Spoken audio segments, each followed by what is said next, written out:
The American people are catching on. They understand that there is something profoundly wrong when in our country today, the top 0.1% owns almost as much wealth as the bottom 90%. We have 47 million people in this country living in poverty. That is a higher rate than any other country in the industrialized world. The entire middle class of America in the last 15 years has shrunk by 9%, literally, in terms of income, what they bring in. Half of the homes on this cul-de-sac have been hit with a foreclosure situation. Now the bad news is that the half that haven't been hit yet will be in the near future.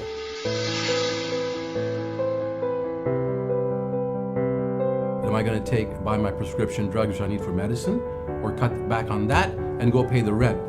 My mom can't work and my mom can't drive, and my mom's sick. We have stress, we have young people neglected because parents are barely able to survive this, and the young people themselves are stressed out. I go into episodes, and they said that it would eventually end up killing me.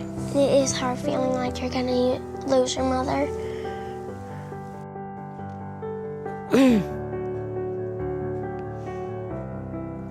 I want my kids to be better than me.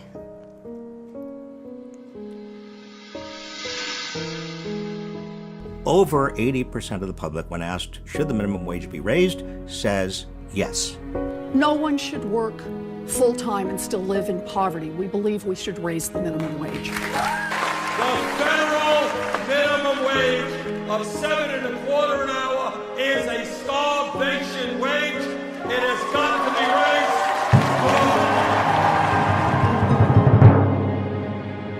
We have the highest rate of childhood poverty of almost any major country on earth. I talk about poverty all of the time. I'm like hungry when it's bedtime, but I never ask because I always know we need food for the next day. It's absolutely unacceptable to allow 1/5 of our children in America to go to bed hungry sometime during the month in the country that produces food for the world. Instead of eating fruits and vegetables, we eat pizzas and stuff because that's all we can afford.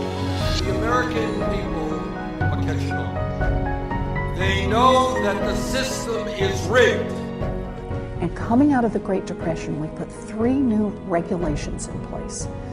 Glass-Steagall, which divides our community banks from the Wall Street investment banks, FDIC insurance, and some SEC regulations so you can invest on Wall Street and they can't cheat you too directly.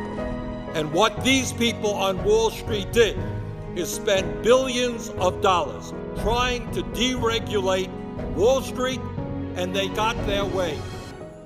For 50 years, we have no bank failures, no major crises. It works.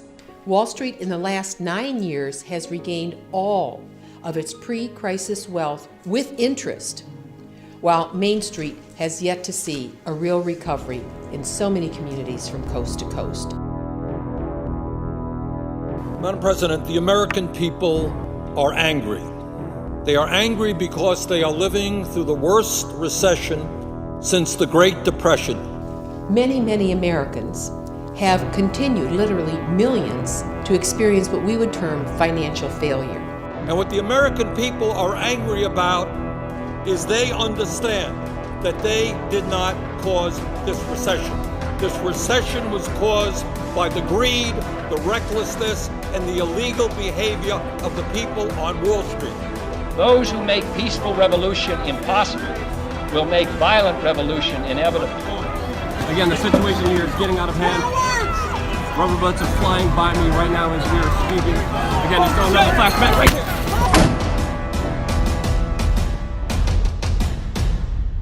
They got everything they wanted.